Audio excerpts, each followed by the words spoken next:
नमस्कार दोस्तों, आप सबका हमारे सेशन में स्वागत है। दोस्तों, राजस्थान को कैसे याद किया जाए। आज की हमारी जो क्लास रहेगी वो राजस्थान ट्रिक की बेस से रहेगी कि ऐसी ट्रिक हम यूज़ करने वाले हैं इसके अंदर कि आप भूल करके भी नहीं भूलोगे। हमारा जो पहला टॉपिक रहेगा दोस्तों, इसके अंदर हम करने वाले हैं राजस्थान के प्रमुख वाद्य। बहुत इंपॉर्टेंट है। आप कोई भी एग्जाम उठा लीजिए राजस्थान से रिलेटेड, हर एग्जाम के अंदर राजस्थान के लोक वाद्यों से रिलेटेड क्वेश्चन पूछा जाता है। जैसे मैंने स्क्रीन के ऊपर ही पहली ट्रिक दी हुई है, जरा सरक भाई जी जंतर मंतर करना है। अब आपको पता होना चाहिए कि राजस्थान के कौन से वाद्य की ट्रिक है। देखो, आपको पता है दोस्तों कि हमारे राजस्थान में 4 प्रकार के लोक वाद्यों का प्रयोग किया जाता है। 4 प्रकार के यंत्र यूज होते हैं। तो आज हम उसी को यूज करने वाले हैं, उसी के ऊपर डिस्कस करने वाले हैं। तो भाइयों दोस्तों, इस चैनल को आपने सब्सक्राइब जरूर करना है और साथ में जो बेल आइकन बटन है उसे भी प्रेस करना है, ताकि जो भी नया राजस्थान ट्रिकी जीके का वीडियो अपलोड हो उसका नोटिफिकेशन आपके पास सबसे पहले पहुंच जाए। तो शुरुआत करते हैं हम सबसे पहले तत्व वाद्य यंत्र की। देखो, आपको पता है कि हमारे राजस्थान के अंदर 4 प्रकार के वाद्य यंत्र यूज में लाए जाते हैं, जिसके अंदर पहला तत्व वाद्य आता है, दूसरा सुशील वाद्य है, तीसरा घन वाद्य है और चौथा अवनद। ये 4 प्रकार के वाद्य जो प्रयोग में लाए जाते हैं। तो पहली ट्रिक जो है हमारी वो है तत्व वाद्य यंत्र की, जिसमें लिखा है जरा सरक भाई जी जंतर मंतर करना है। देखो, यहाँ पे जय जो है वो साइलेंट है। रा का मतलब हो जाएगा रावण हत्था। सै का मतलब हो जाएगा यहाँ पे सारंगी। रै का मतलब हो जाएगा रबाज। कै का मतलब हो जाएगा कमायचा। और भा का मतलब हो जाएगा भपंग। और ई का मतलब हो जाएगा इकतारा। अब देखो, हमारी जो ट्रिक है कितने के ऊपर है, सिर्फ इतने के ऊपर। हमें लाइन याद रखने के लिए, इस ट्रिक को याद रखने के लिए दोस्तों आपको ये पूरी लाइन याद करनी पड़ेगी। बहुत ही सिंपल लाइन है, जरा सरक भाई जी जंतर मंतर करना है। बहुत ही इंपॉर्टेंट है। अगर आप 2-3 बार इसे रिवाइज करोगे ना मनी मन, तो आपको ये ट्रिक याद हो जाएगी। पहला रावण अत्था है, सारंगी है, रबाज है, कमायच है, भपंग है और एक तारा। अब हम इसकी कुछ डिटेल देखते हैं, क्या डिटेल है। देखो दोस्तों, जो रावण अत्था है ना, इसका जो प्रयोग है वो डूंग जी और जवार जी और पाबू जी के बोपे जो कथाएं गाते समय इसका प्रयोग करते हैं। और रावण हत्था वाद्य के अंदर जो खूंटियां हैं वो लकड़ी की बनी होती हैं, जिसे मोरनियां कहते हैं। बहुत इंपॉर्टेंट है दोस्तों, मोरनियां। और रावण हत्था में कुल कितने तारों का प्रयोग किया जाता है दोस्तों? 9 तार इसमें बंधे होते हैं। और इस वाद्य यंत्र को दाएं हाथ में गज व बाएं हाथ की उंगलियों से बजाया जाता है। और यह जो वाद्य यंत्र है दोस्तों, अलवर और भरतपुर में मेव जाति के कनफटे जोगियों का मुख्य वाद्य यंत्र है। देखो दोस्तों, कितना छोटा शॉर्ट नोट है आपके लिए, कितनी छोटी डिटेल है, लेकिन इसके अंदर आप क्वेश्चन देखोगे तो आपको क्वेश्चनों की लाइन लग जाएगी दोस्तों। इसलिए मैं कह रहा हूँ, जब आप इस वीडियो को पूरा वॉच करोगे आपको लगेगा कि हाँ, हमें कुछ सीखने को मिल रहा है। तो आप अपना 100% दीजिए, हम आपको 100% से ज़्यादा देंगे दोस्तों। ओके, तो अब हम बात करते हैं दूसरे वाद्य यंत्र की, जो है रबाज।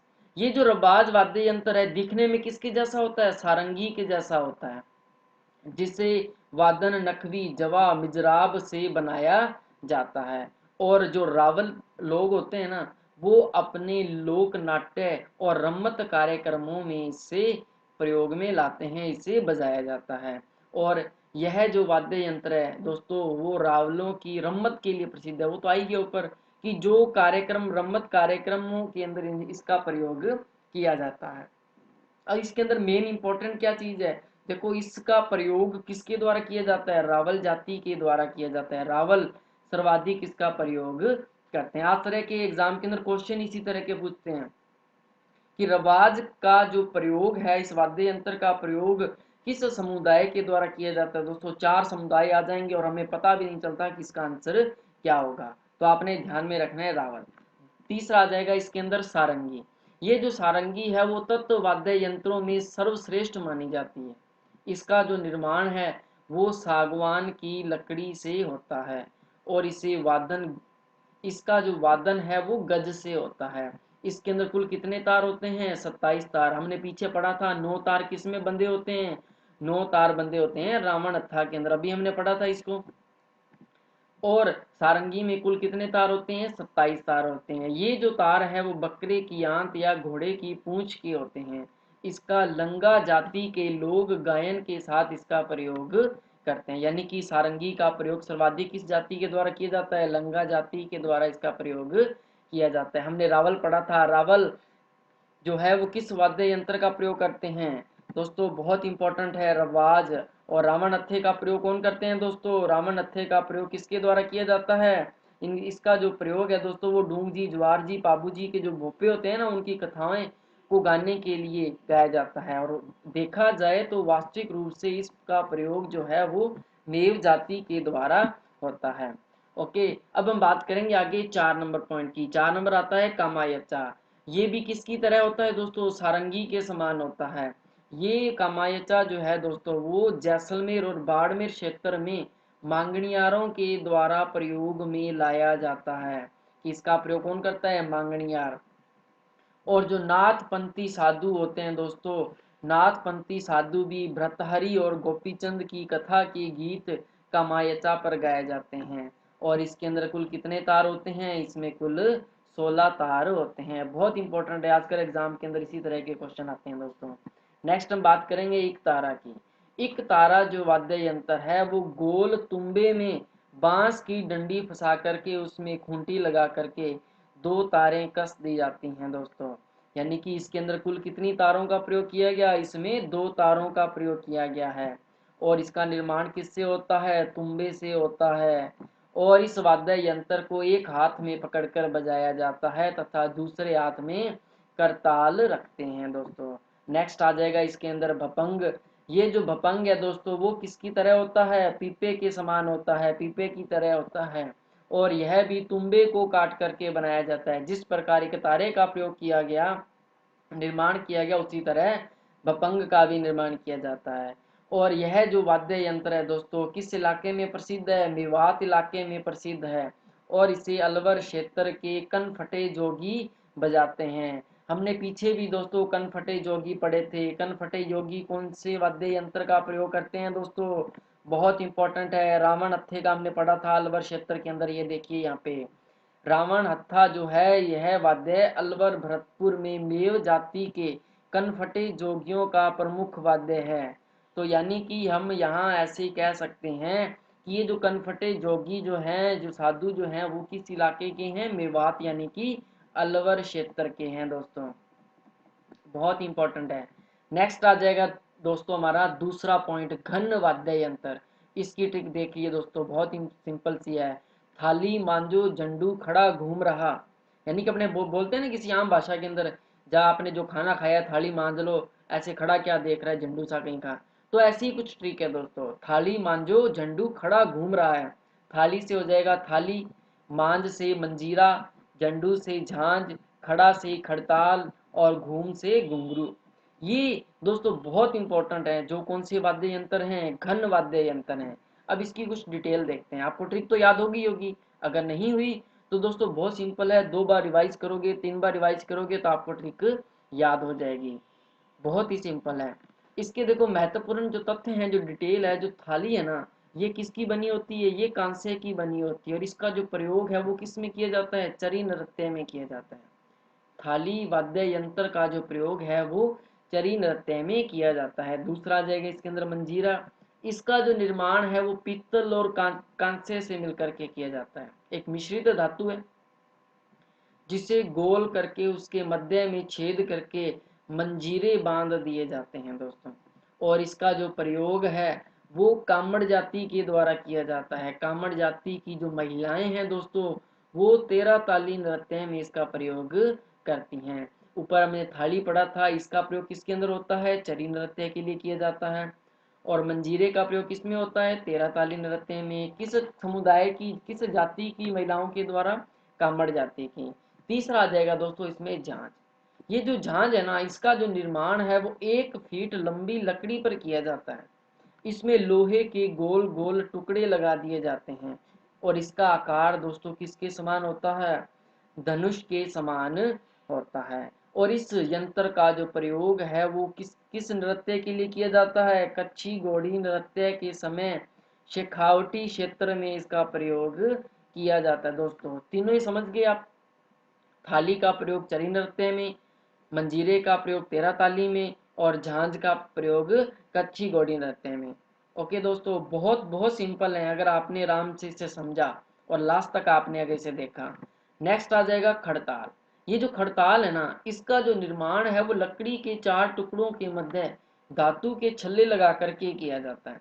दोस्तों आपने देखा भी होगा, दोनों हाथों में लेकर के इसे बजाया जाता है और इसके लिए खैर तथा बबूल की लकड़ी का प्रयोग किया जाता है। सबसे इंपॉर्टेंट चीज क्या है यहाँ पे दोस्तों, इसके प्रमुख वादक कि खड़ताल के प्रमुख वादक कौन है? स्वर्गीय सादिक खां मांगणियार। बहुत बहुत इंपॉर्टेंट है दोस्तों। और नेक्स्ट आता है लास्ट घुंघरू। इसका जो प्रयोग है वो नृत्य करते समय पैरों में बांधा जाता है दोस्तों। जब नृत्य किया जाता है तो इसका प्रयोग घुंघरू के रूप में पैरों में बांधा जाता है दोस्तों। बहुत सिंपल था, आइए आपको सबको समझ में आ गया होगा। अब हम चलते हैं आगे हमारे तीसरे पॉइंट पर। तीसरा पॉइंट है सुशीर वाद्य यंत्र। इसकी भी बहुत ही सिंपल ट्रिक है कि मोर की नड मसकने से शहनाई आपे बाजी।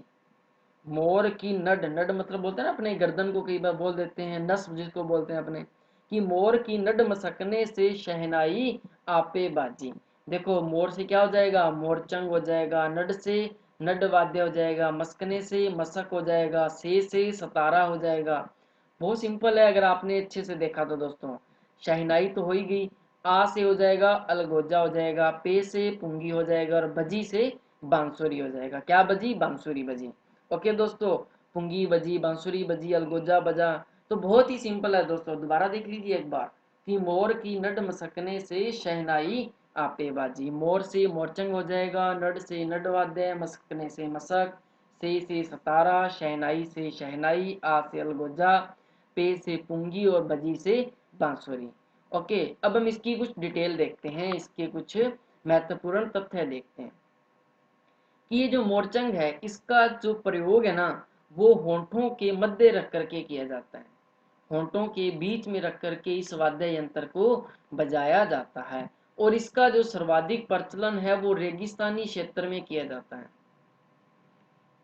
और इस मोरचंग का जो प्रयोग है वो लंगा गायक सतारा के साथ भी बजाया जाता है। जो लंगा नायक गायक होते हैं दोस्तों, इनके द्वारा इसका प्रयोग किया जाता है और इसका जो प्रयोग है वो किसके साथ होता है? सतारा वाद्य यंत्र के साथ इसका प्रयोग किया जाता है। इसके बाद आ जाएगा अगला नड वाद्य यंत्र। इसका जो निर्माण है वो कैर वृक्ष की लकड़ी से किया जाता है। इसमें कुल 4 छिद्र होते हैं दोस्तों और यह मुख्य रूप से किस जिले में प्रसिद्ध है? दोस्तों यह जैसलमेर जिले के अंदर काफी फेमस है दोस्तों। और इस नड वाद्य यंत्र के प्रमुख वादक कौन है दोस्तों? करना भील, जिसे डाकू के नाम से जाना जाता है। एक प्रकार से डाकू थे ये, करना भील डाकू हैं। और इनका जो संबंध है दोस्तों किस वाद्य यंत्र से है? नड वाद्य यंत्र से है। बहुत इंपॉर्टेंट है दोस्तों ये। और भैरव का गुणगान करने वाले जो भोपे हैं इसका प्रयोग करते हैं। यानी कि सिंपल सी भाषा के अगर हम देखें तो भैरव का गुणगान करने के लिए जो भोपे हैं वो किसका प्रयोग करते हैं? नड वाद्य का करते हैं। और इस वाद्य यंत्र पर सिंधी संस्कृति का बहुत प्रभाव दिखाई देता है। सिंधी संस्कृति का भी सर्वाधिक प्रभाव किसके ऊपर पड़ा दोस्तों? नड वाद्य यंत्र के ऊपर।